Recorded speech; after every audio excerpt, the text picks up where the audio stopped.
여러분 환영합니다. 오늘 하나님 말씀은 사사기 말씀이에요. 목사님이 PPT를 아예 만들어 왔어요. 사사기 11장 1절부터 3절까지 한번 같이 읽어볼까요? 시작.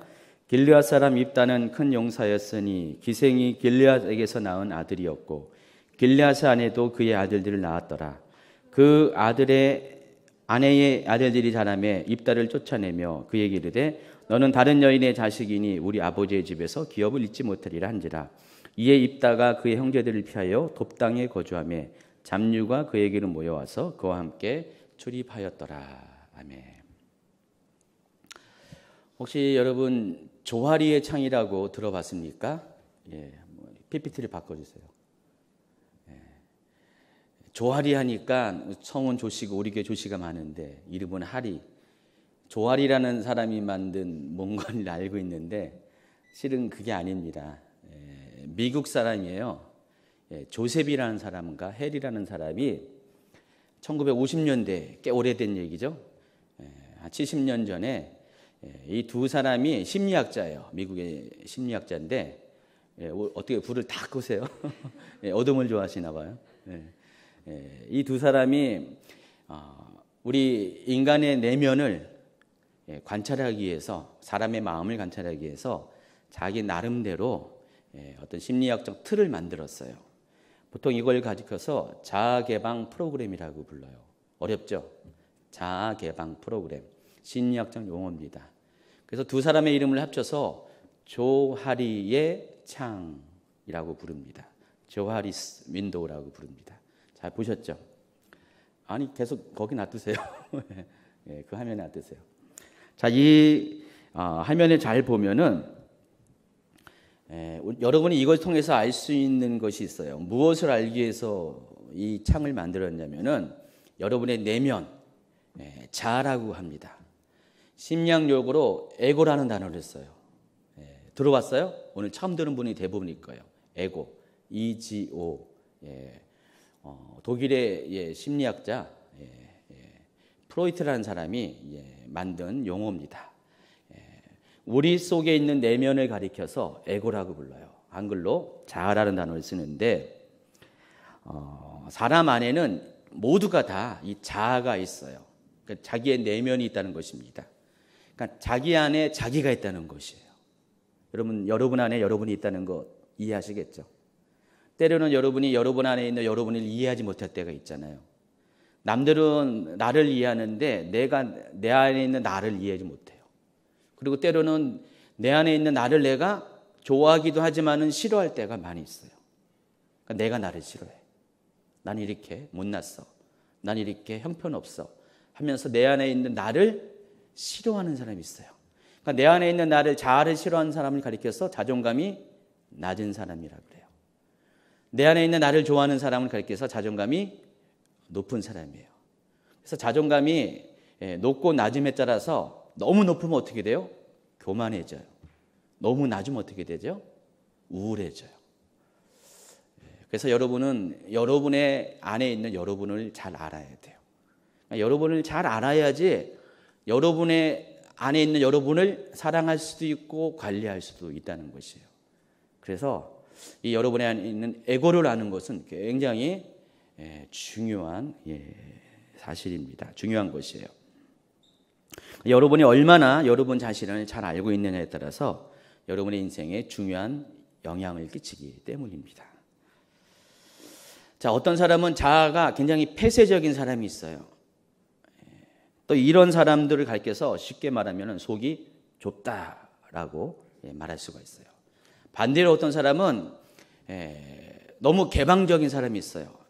마음이 넓다라고 말할 수가 있습니다. 여러분의 마음이 좁고 넓으냐에 따라서 여러분의 꿈과 비전이 달라지고요.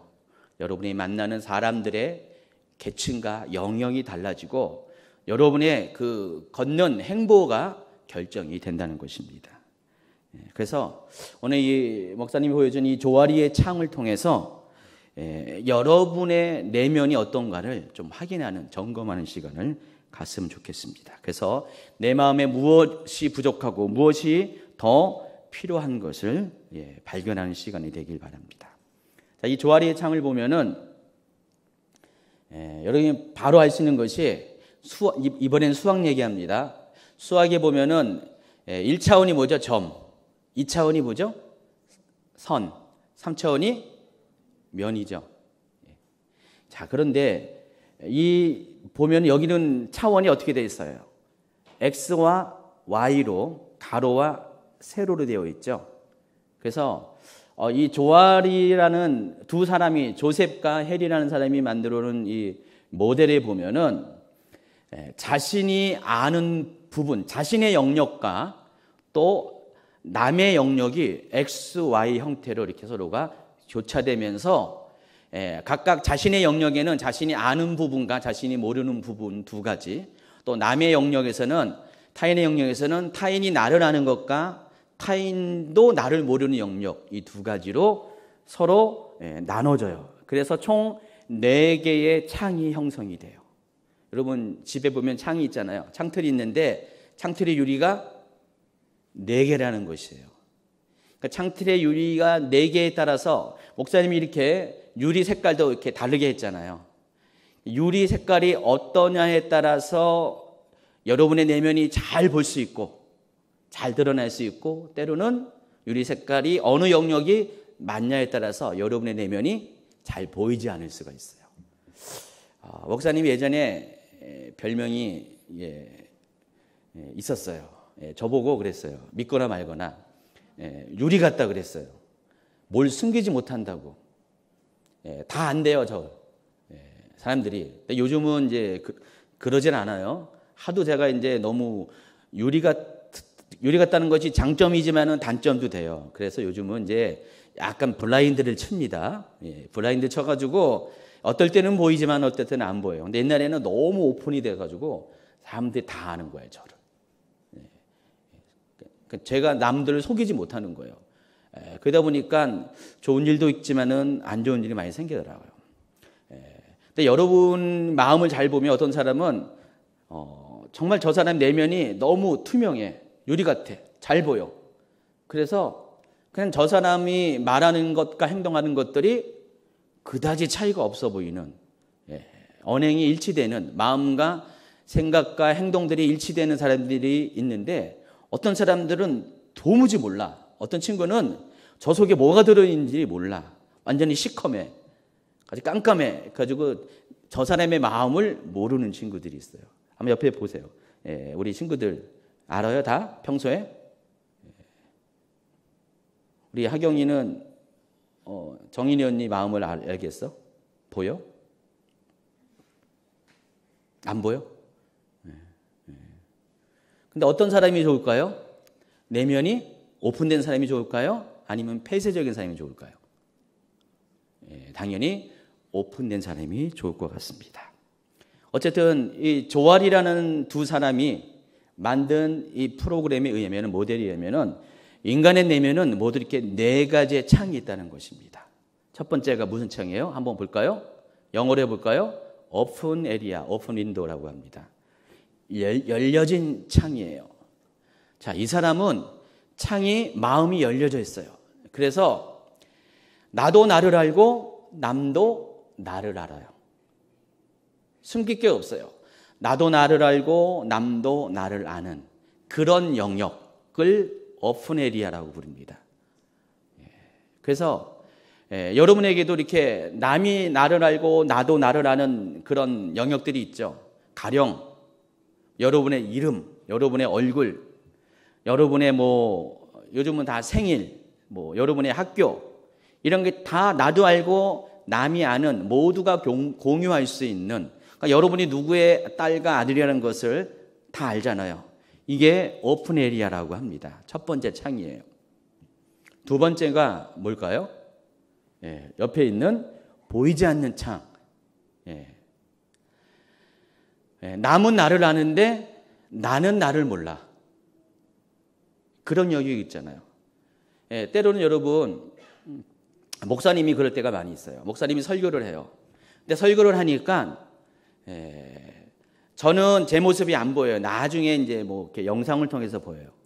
근데 남들은 저를 알아요. 어제도 금요일 날 설교를 하는데 목사님 이제 머리가 이제 점점 길어지니까 머리가 컨트롤이 잘 안 돼요. 머리가 너무 이렇게 힘이 없어서. 그래서 저녁 무렵이니까 아침에 관리하고 나올 때는 괜찮은데 저녁 무렵이 되니까 이게 흩어졌어요. 이게 이만큼 내려왔나 봐요. 저기서 동시에 3명, 4명이 막 이래.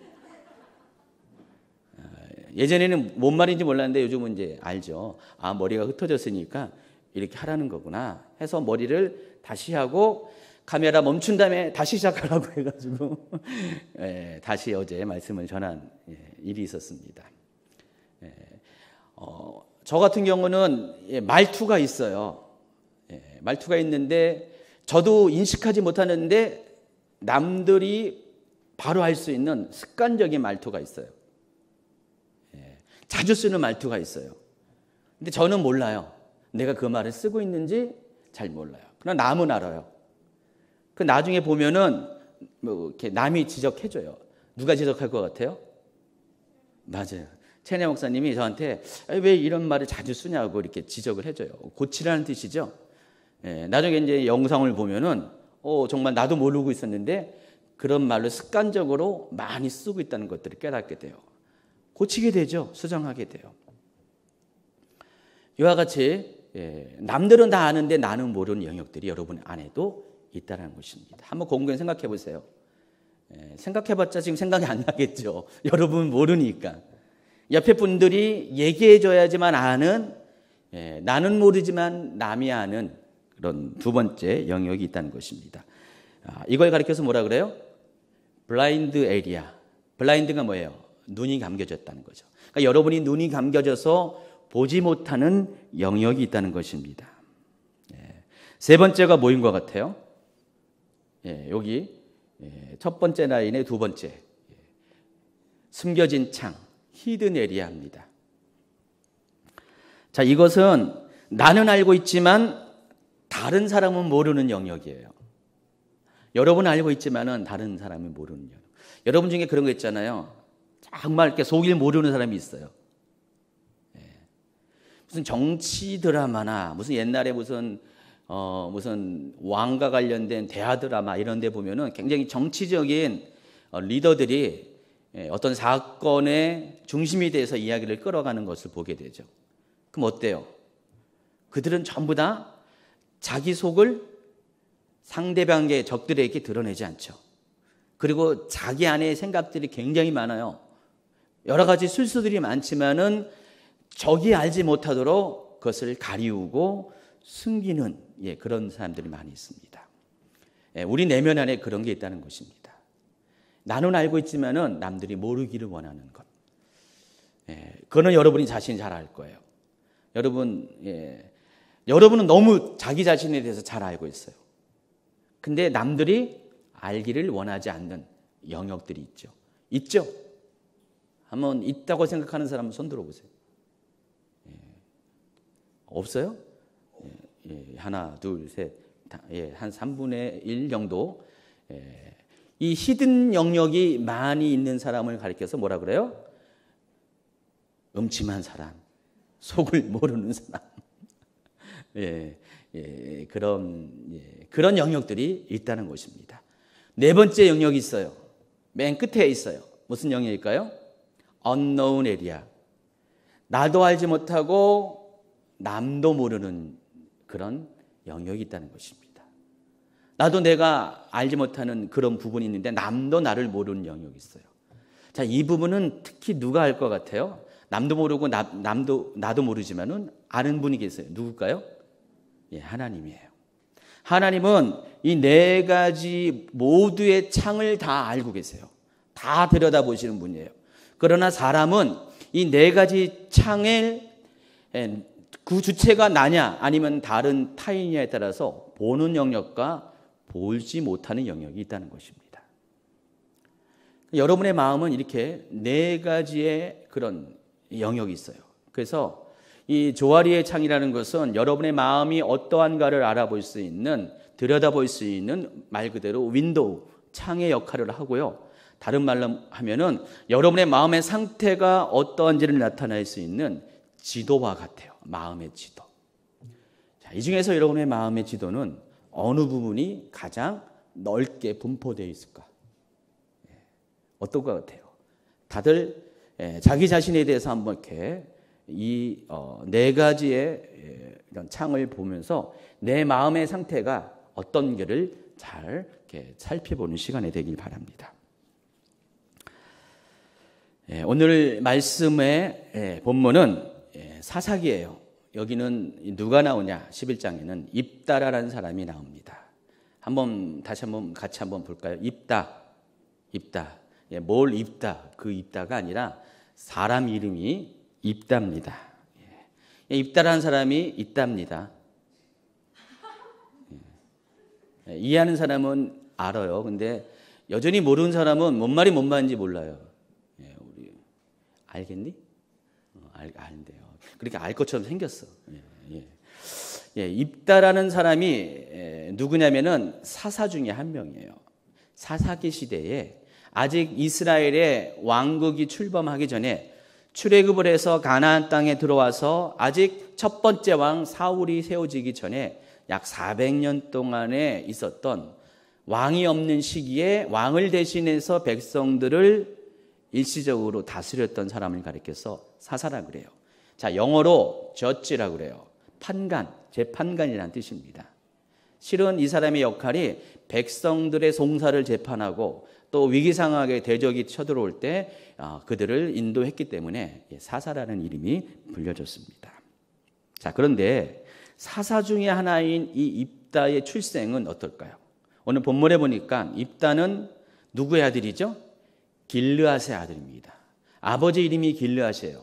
근데 이 아버지가 좀 약간 문제가 있었던 것 같아요. 바깥에서 딴짓을 많이 했던 것 같아요. 그래서 부인이 있음에도 불구하고 바깥에서 기생에게서 아들을 낳았습니다. 그 아들의 이름이 입다예요. 그래서 그 길르앗은 어쨌든 간에 자기의 아들이기 때문에 자기의 집안으로 끌어들입니다. 그리고 아들이 되게 했습니다. 호적에 집어넣었다는 것이죠. 자, 입다는 그런 출생 배경을 가지고 태어났습니다. 그리고 자라났습니다. 자, 그런데 문제가 생겼어요.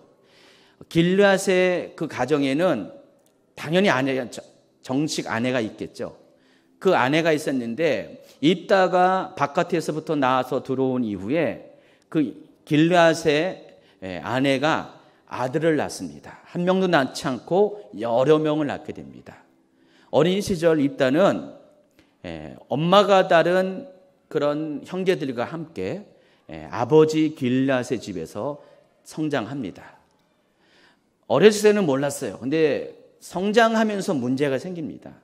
성장을 하게 되니까 이제 다 크게 되니까 재산권에 관한 문제가 생겼어요. 상속에 관한 것.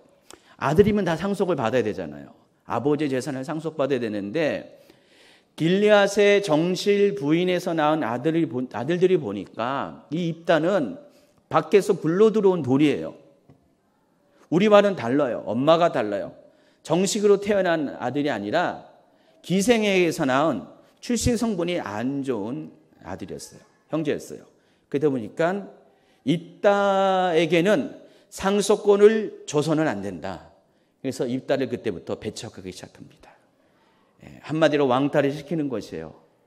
정실부리에서 낳은 아들들은 많고 입다는 한 명밖에 안 되잖아요. 배척하고 왕따를 시키고 그를 멀리합니다. 마침내 그 등살에 못 이긴 입다는 거의 쫓겨나듯이 하면서 스스로 집을 나갑니다.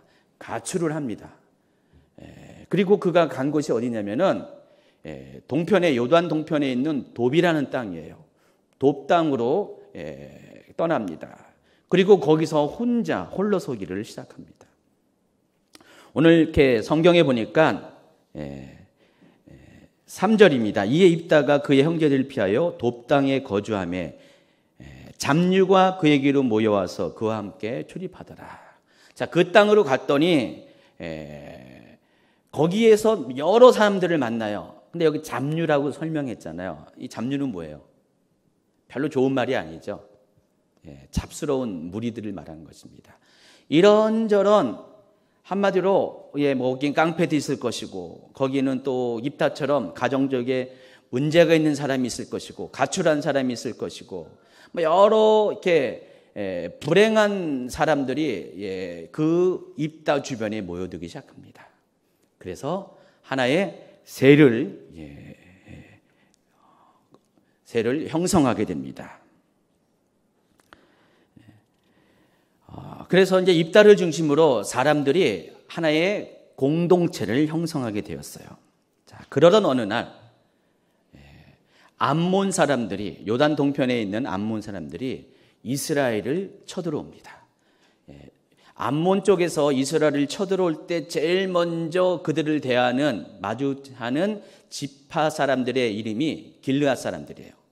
그러니까 길르앗이 이스라엘을 침공할 때 제일 먼저 막다다치는 국경지대에 있는 그런 마을이었어요.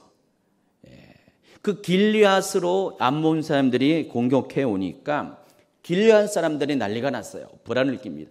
이때는 아직 사사시대라서 왕이 없다 그랬잖아요. 아무런 통치자가 없었어요. 백성들이 그냥 자기들 편한 대로 홀로 서기하면서 살아가는 시대였어요.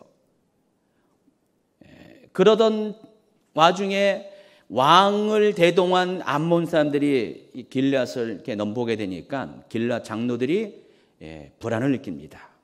그래서 이 위기에서 어떻게 헤어나올까를 생각을 했어요. 자, 그런데 누가 눈에 들어옵니까? 입다가 들어왔어요. 자기 길르앗 출신의 입다라는 사람이 그 옆에 요단 동편에 도비라는 땅에 가서 살고 있는데 알고 봤더니 그를 중심으로 많은 사람들이 모여서 일종의 군사 공동체가 형성이 된 것을, 군대 조직이 되어 있다는 것들을 알게 되었어요. 그래서 자기 고향 사람이니까 그에게 도움을 청합니다. 와서 우리를 도와달라. 처음에는 입다가 거절을 했습니다. 아니, 나를 내칠 때는 언제고 이제 와서 자기들이 상황이 안 좋으니까 어떻게 해서 나에게 도움을 요청하냐 라고 했습니다. 그러나 입다가 제안을 합니다. 만약에 내가 당신들을 도우면은 나를 어떻게 대우할 것인가 물었을 때 그들이 말합니다. 당신을 우리의 지도자로 세울 것입니다. 장관으로 세울 것입니다. 통치자로 세울 것입니다. 그래서 입다가 그들의 요청을 수긍하고 마침내 전쟁을 치르고 암몬의 공격을 물리칩니다. 그리고 이스라엘의 사사가 됩니다. 자, 입다는 정말 그 이름 그대로 입지전적인 사람이었어요. 자, 그런데 입다의 삶을 통해서 여러분이 생각해 볼 것이 있습니다. 입다는 어릴 때부터, 태어날 때부터 평범치 않게 태어났습니다. 그는 불행한 인생을 산 사람이었어요. 그는 한 가정의 화평을 깨트리는 불행의 씨앗이었고요. 굴러 들어온 돌이었고 미운 오리 새끼였어요. 입다의 가정에서 아마도 그 아버지 길르앗조차도 입다의 출생을 처음부터 환영하지 않았을 것이에요. 그가 자라면서 그의 배다른 형제들은 입다가 너무 싫었어요. 우리와 다른 그런 존재였기 때문에 입다는 철저하게 외톨이로 자라났습니다. 배척의 그런 상황 가운데서 따돌림의 삶을 살았습니다. 아마 그는 자라나면서 평생 외로움에 지쳤을 것이에요. 그리고 이제 어느 정도 그가 성장하고 그리고 그의 성장이 그의 형제들에게는 경쟁의 대상이 되었을 때 그는 아버지의 집을 떠나서 타향살이를 했고 홀로 서기를 연습해야 됩니다. 그는 아마도 돕당에 가면서 자신의 인생에 대해서 별로 기대를 갖지 못했을 거예요. 나는 그냥 여기서 그냥 이렇게 살고 죽고 그냥 편한 대로 살아야지라고 생각을 했을 것입니다. 자, 그런데 그의 그런 인생 가운데 어느 날 기회가 찾아왔습니다. 바로 암몬의 사람들이 이스라엘을 공격하기 시작했기 때문에 그렇습니다. 이스라엘 사람들에게는 암몬의 공격이 민족적인 불행이었어요. 그러나 입다의 개인적인 상황 가운데서는 그것은 입다의 인생이 반전을 이룰 수 있는 아주 중요한 기회가 되었다는 것입니다. 이때야말로 입다가 누구인지 어떤 사람인지를 자신은 물론이거니와 민족들에게 드러낼 수 있는 좋은 시간이었기 때문에 그렇다는 것입니다. 입다는 그동안은 자신 누구인지 잘 몰랐잖아요. 모르고 또 남들도 입다가 어떤 사람인지를 잘 몰랐어요. 그렇지만은 이 암몬과의 전쟁을 통해서 입다는 자기 속에 있는 아까 얘기했던 무슨 영역이요? 숨겨진 영역들, 맹인된 영역들, 보이지 않는 영역들, 그리고 히든 영역들, 그리고 언노운 영역들, 미지의 창, 이러한 모든 영역들이 이제는 보이기 시작합니다. 전에는 자기에 대해서 내가 알고 남도 아는 오픈된 영역이 굉장히 작았고 나머지는 다 보지 못하는 영역들이었어요. 내가 보지 못하거나 남이 보지 못하거나 나도 보지 못하고 남도 보지 못하는 그런 영역들이 그의 삶의 주가 되었는데 이 암몬과의 전쟁을 통해서 입다가 누구인지를 사람들이 알게 되었습니다. 나도 알고 타인도 알고 또 하나님이 입다가 누구인지를 증명해 보여주셨다는 것입니다. 그래서 어느덧 이 입다는 미운 오리 새끼에서 뭐가 됐어요? 갑자기 백조로 변하기 시작했습니다. 자, 이와 비슷한 처지에 있는 사람이 있습니다. 바로 다윗왕입니다. 미운 오리 새끼가 되기까지 다윗왕입니다. 이게 자막이 슬라이드가 이거였군요. 이 다윗왕은 가만히 살펴보면은 입다랑 굉장히 비슷한 인생을 살았어요. 여러분 다윗왕이 누구의 아들이죠? 이새의 아들이에요. 이새의 아들인데 여러분 이새가 누군지 아세요? 노새의 친구가 아니라 죄송합니다. 모르는 영역이 너무 많아요, 여러분들은. 이새 누군지 아시죠? 이새의 아들이 다윗이에요. 근데 이새에게는 아들이 몇 명 있었어요? 7명이 있었습니다. 어느 날 사무엘이 베들레헴에 사는 이새를 찾아옵니다. 사무엘이 왜 찾아왔냐? 하나님께서 사무엘을 통해서 사울을 왕이 되게 하셨는데 사울이 문제가 생겼어요.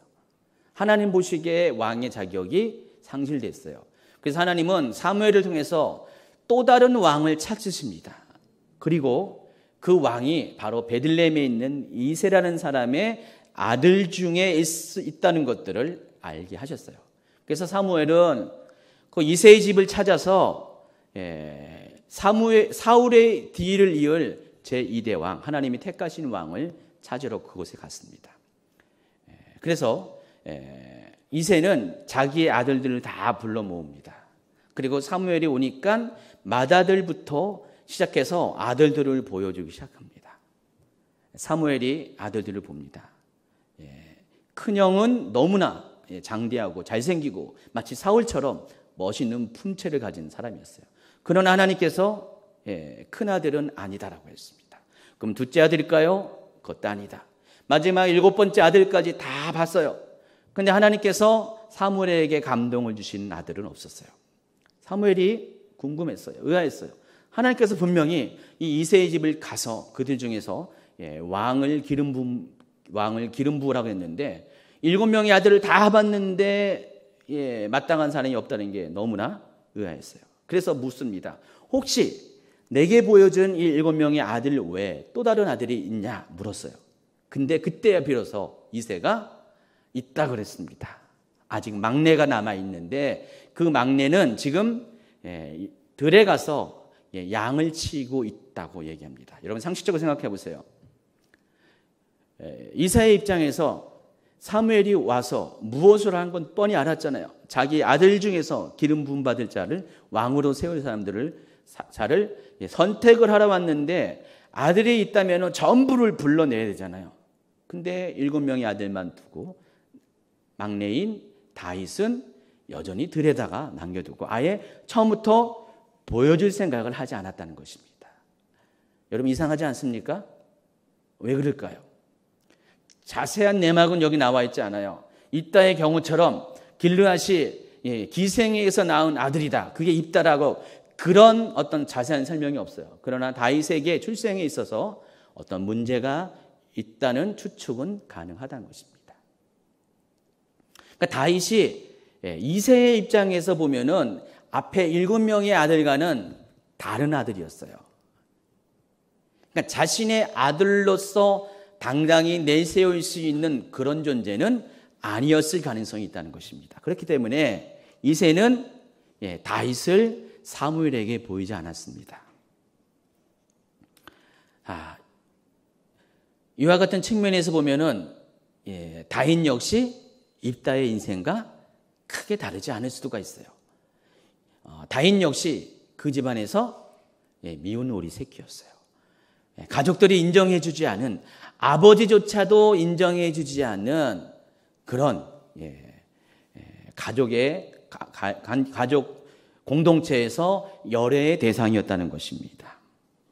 그러나 하나님께서 그런 다윗을 택하십니다. 그리고 미운 오리 새끼였던 그 다윗도 백조가 되게 합니다. 다윗을 기름 부으시고요. 다윗이 기름 부음 받은 그 순간부터 하나님의 영이 다윗에게 임했고요. 그는 그때부터 왕이 되어질 준비를 하게 됩니다. 처음에는 하나님께서 다윗과 골리앗이라는 전투를 통해서 다윗의 존재를 드러내게 합니다. 그리고 그 일이 있은 후에 다윗은 사울왕의 측근이 되어서 사울왕을 보살피는 수종하는 자가 됩니다. 그리고 마침내 어떻게 됩니까? 사울왕의 사위가 되고요. 그리고 전투에서 사울왕을 대신하는 그런 위대한 장군이 됩니다. 그의 인생은 잘 풀릴 것 같았어요. 굉장히 탄탄대로를 걷는 것 같았어요. 그러나 그렇게 됐습니까? 그러지 않았습니다. 다윗이 급부상하는 것에 위기감을 느끼는 사울은 자기의 사위에도 불구하고 다윗을 핍박하기 시작합니다. 수시로 다윗을 죽이려고 합니다. 그래서 다윗은 사울을 피해서 유랑하는 신세가 돼요. 가지고 광야 속에서 숨어서 살게 되고요. 때로는 이스라엘의 대적인 블레셋에 가서 자신의 몸을 위탁하기도 하고요. 어렵고 힘든 시기를 보냅니다. 자, 그런데 사무엘상 22장 오늘 이 본문에 보면은 사사기 11장 3절에 보는 것처럼 있다가 처한 상황과 아주 유사한 장면이 여기 나옵니다. 한번 같이 읽어볼까요? 1절부터 시작. 그러므로서 다윗이 그곳을 떠나 아들람굴로 도망하며 그의 형제와 아버지의 온 집이 듣고 그리로 내려가서 그의 길을 얻고 환난당한 모든 자와 빚진 모든 자와 마음이 원통한 자가 다 그에게로 모였고 그는 그들의 우두머리가 되었는데 그가 함께한 자가 400명 가량이었더라 그랬어요. 아까 사사기 11장 3절에서 뭐라 그랬어요? 이런 말씀이 있었죠. 이에 입다가 그의 형제들을 피하여 돕당에 거주하며 잡류가 그에게로 모여와서 그와 함께 출입하였더라. 여기 잡류라고 했는데 여기 사무엘상 22장 2절에 언급된 세 종류의 사람들, 환난당한 모든 자, 빚진 모든 자, 마음이 원통한 자, 이런 사람들을 한마디로 말하면은 잡류라고 말할 수가 있어요. 한마디로 말하면은 여러분이 요즘 쓰고 있는 루저라는 말이에요. 사회에서 적응하지 못한 사람, 배척당하는 사람, 자기 자리를 이렇게 제대로 차지하지 못하는 사람들, 사회에서 실패자, 루저들을 말합니다. 이 루저들이 다윗도 루저였고요. 그리고 그 루저인 다윗을 찾아서 많은 루저들이 여기 모여들게 됩니다. 그래서 다윗은 어떻게 돼요? 그 루저들의 왕이 되었어요. 그 루저들의 우두머리가 되었습니다. 자, 그런데 400명가량이라고 했어요. 저는 이 말을 들으면서 이 말이 남의 말 같이 들리지가 않아요. 왜 그런지 아세요? 우리 주임제교회 성도들이 400명가량이거든요. 여러분을 포함해서 주임제교회 성도들이 400명가량인데 주임제교회 안에도 환난당한 자가 있고요. 빚진 자가 있고 마음이 원통한 자가 있어요. 제 경험상 다윗의 상황을 이렇게 이해할 수가 있어요. 다윗이 얼마나 힘들었을까. 정상적인 사람도 아니에요. 마음에 상처가 없는 사람, 아주 평범한 사람도 아니고 다 문제가 있는 사람들을 400명을 만약에 목회를 한다고 생각해 보세요. 하루라도 편한 날이 없을 거예요. 맨날 지들끼리 상처 때문에 싸우고요. 서로 원망하고, 그리고 지도자인 다윗을 막 돌 던지기도 하고, 그런 일들이 얼마나 많을까. 또 이건 약가죠. 우리 출애굽 때 모세는 몇 명이에요? 400명이 아니라 200만 명. 매일같이 광야에서 그들은 먹을 거 없다고, 물 없다고, 덥다고, 대적이 공격한다고 불평불만을 했잖아요. 너무 힘들어서 모세가 그랬잖아요. 하나님 차라리 나를 죽여달라고 막 기도하잖아요. 그래서 죽여주세요, 죽여주세요. 그때부터 주여라는 기도 소리가 나온 거예요.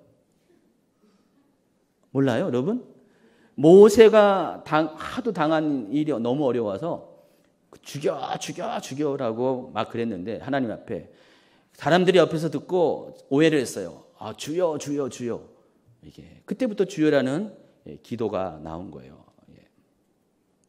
한국에만 있는 기도의 트레이드 마크가 아니라 이미 광야 시대 때부터 있던 트레이드 마크입니다.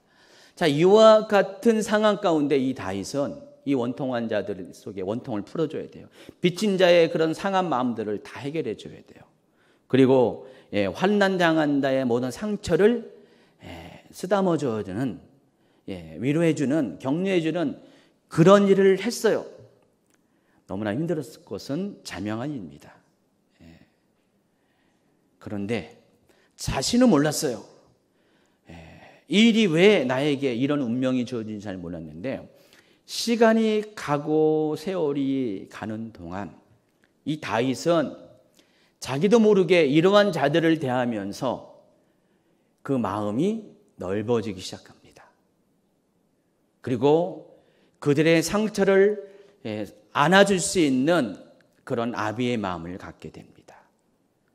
그리고 모든 백성들의 상황을 이해할 수 있는 왕의 심성을 갖게 됩니다. 하나님은 다윗을 괜히 고난 가운데 허락한 것이 아니에요. 점점 입신하는 사람이, 입다처럼 입신하는 사람이 많아지는데 깨어나시기 바랍니다. 그래서 이 다윗은 그런 어떤 루저들을 돌보면서 처음에는 힘들었지만은 아마 모세처럼 하나님 앞에 차라리 나를 죽여달라는 기도를 아마 했을 거예요. 그러나 시간이 갈수록 그들과 하나가 되면서 그들의 마음을 이해하면서 자기도 모른 상태로 자기의 마음이 넓어지고 아버지가 되어가는 것들을 깨닫게 됩니다. 그리고 마침내 때가 되었을 때, 하나님의 때가 되었을 때, 입다가 그래야 했던 것처럼 하나님은 다윗을 세워서 블레셋을 물리치고 사울에 이어서 이스라엘의 제2대 왕이 되게 한다는 것입니다. 여러분, 영웅은 어느 날 갑자기 태어나는 것이 아닙니다. 하나님이 한 사람을 하나님 나라의 왕국의 영웅으로 세울 때에는요, 이와 같이 그가 영웅으로 되어지기까지의 모든 성장의 과정들을 허락하시는데, 그 성장의 과정 가운데 하나님은 사람들을 보내요. 사람을 보내서 그로 인해서 힘듦과 어려움과 또 처절한 그런 관계의 그런 갈등을 겪게 하면서 하나님이 결국 영웅을 만들 때 그 영웅을 만드는 방법이 뭐냐면은 그 마음의 그릇을 넓히는 것이에요. 이해하시겠어요? 때로는 내가 이해할 수가 없어요. 하나님이 어떻게 저런 부모 밑에서 나를 태어나게 했습니까? 아마 그럴 거예요. 지금도 자기가 태어난 것에 대해서 불행하다 생각하는 사람이 있을 거예요. 하나님 왜 나에게 이런 부모를 줬습니까? 아니, 옆에 보니까 친구들 보니까 좋은 부모 밑에서, 믿음의 부모 밑에서 좋은 환경 가운데서 태어나서 자라는데 나는 이게 뭐예요? 하나님, 상처난 가정에서 태어난 분들이 있잖아요. 자녀들 있잖아요. 거기서 자라가는 자녀들 있잖아요. 그래서 여러분이 그것 때문에 막 슬퍼하고 원통하고 한이 많아요. 상처를 많아요.